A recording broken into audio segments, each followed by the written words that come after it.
Oke, Assalamualaikum warahmatullahi wabarakatuh. Perkenalkan, kita dari kelompok 8 Sistem Operasi Teknik Informatika Universitas Pamulang. Pada video ini kita akan membahas sistem operasi dari Linux. Ada beberapa materi yang akan kita bahas pada sistem operasi kali ini. Yang pertama itu sejarah dari Linux, lalu ada kernel dan environment, dan nanti ada kesimpulan di akhir video. Sebelum masuk videonya, perkenalkan dulu, nama saya Restu Purnomo dari Teknik Informatika Universitas Pamulang.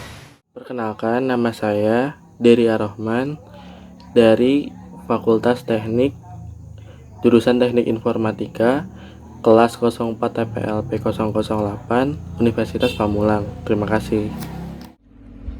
Perkenalkan, nama saya Raka Pratama Nugraha dari kelas 04 TPLP 008, NIM saya 19 10 11 40740. Terima kasih. Oke, materi pertama itu tentang sejarah dari Linux. Linux pada awalnya dibuat oleh seorang mahasiswa Finlandia yang bernama Linus Torvalds. Dulunya Linux merupakan proyek hobi yang diinspirasikan dari Minix, yaitu sistem Unix kecil yang dikembangkan oleh Andrew Tenenbaum. Linux versi 00.01 dikerjakan sekitar bulan Agustus tahun 1991. Kemudian pada tanggal 5 Oktober 1991, Linux mengumumkan versi resmi Linux, yaitu versi 00.02 yang hanya dapat menjalankan shell base atau GNU Bourne Against Shell dan GCC GNU C compiler. Saat ini Linux adalah sistem Unix yang sangat lengkap, bisa digunakan untuk jaringan, pengembangan software, dan bahkan untuk pekerjaan sehari-hari. Linux sekarang merupakan alternatif sistem operasi yang jauh lebih murah jika dibandingkan dengan sistem operasi komersial. Perkembangan sistem operasi Linux mempunyai perkembangan yang sangat cepat. Hal ini dapat dimungkinkan karena Linux dikembangkan oleh beragam kelompok orang. Keragaman ini termasuk tingkat pengetahuan, pengalaman, serta geografis, agar kelompok ini dapat berkomunikasi dengan cepat dan efisien. Internet menjadi pilihan yang sangat tepat karena kernel Linux dikembangkan dengan usaha yang independen. Banyak aplikasi yang tersedia, sebagai contoh C compiler menggunakan GCC dari Free Software Foundation GNU Project. Compiler ini banyak digunakan pada lingkungan Hewlett Packard dan Sun sekarang ini. Banyak aplikasi Linux yang dapat digunakan untuk keperluan kantor, seperti untuk spreadsheet, word processor, database, dan program editor grafis yang memiliki fungsi dan tampilan seperti Microsoft Office, yaitu Star Office. Selain itu juga sudah tersedia versi kernel untuk Linux dan aplikasi seperti MATLAB yang pada Linux dikenal sebagai Skillet. Linux bisa didapatkan dalam berbagai distribusi. Di sini saya akan menjelaskan tentang kernel. Apa itu kernel dalam sistem operasi? Kernel adalah program komputer yang merupakan jantung dan inti dari sistem operasi. Karena sistem operasi memiliki kendali atas sistem, kernel juga memiliki kendali atas semua yang ada dalam sistem. Ini adalah bagian terpenting dari sistem operasi.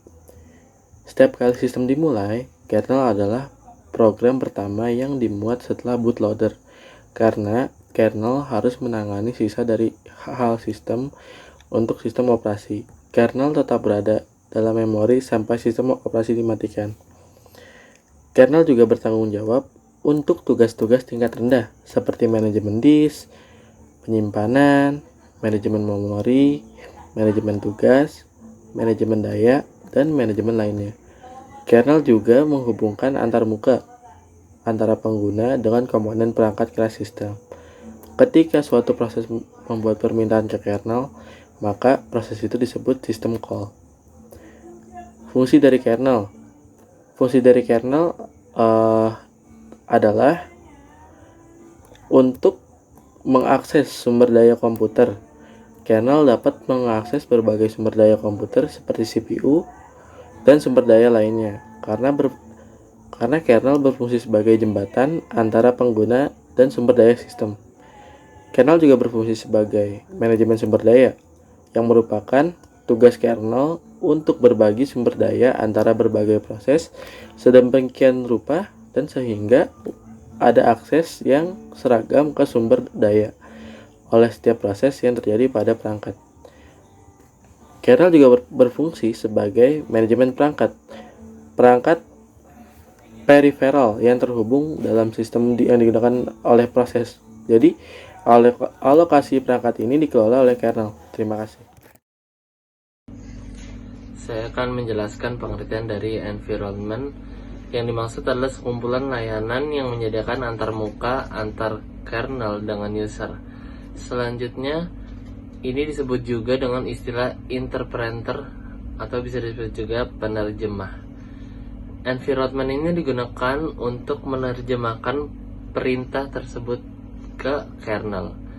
Linux menyediakan environment seperti Windows Manager atau VM dan Command Line Interface or CLI atau bisa disebut juga CLI. Setiap user di mesin Linux yang sama seakan memiliki environment sesuai sendiri-sendiri, baik itu dari CLI atau W dan M. Setiap user dapat mengatur environment sesuai dengan keinginan mereka. Shell interface sangat sederhana dan biasanya terdiri dari sebuah prompt, tempat di mana user mengetikkan perintah dan kemudian menekan enter agar perintah tersebut dapat dieksekusi. Oke, kesimpulan pada materi sistem operasi Linux adalah sebuah program open source yang gratis di bawah lisensi GNU, sistem operasi 32-64 bit yang merupakan turunan dari Unix dan dapat dijalankan pada berbagai macam platform perangkat keras mulai dari Intel x86 hingga prosesor RISC. Linux sebagai program open source yang gratis, salah satu yang membuat Linux terkenal adalah karena gratis. Dengan lisensi GNU, Anda dapat memperoleh program lengkap dengan kode sumbernya. Tidak hanya itu, Anda diberikan hak untuk mengcopy sebanyak Anda mau atau bahkan mengubah kode sumbernya. Dengan demikian, dapat dikatakan bahwa Anda dapat memperoleh Linux tanpa harus membayar sama sekali. Jika Anda membayar tiap kali install perangkat lunak di lain komputer, maka dengan Linux Anda dapat menginstalnya di mana saja tanpa harus membayar lisensi. Kebebasan yang paling penting dari Linux, terutama bagi programmer dan administrator jaringan, adalah kebebasan memperoleh kode sumber dan kebebasan untuk mengubahnya. Ini berimplikasi pada beberapa hal penting, pertama keamanan, yang kedua dinamika. Oke, sekian video dari materi sistem operasi dari Linux. Kurang lebihnya mohon maaf. Wassalamualaikum warahmatullahi wabarakatuh.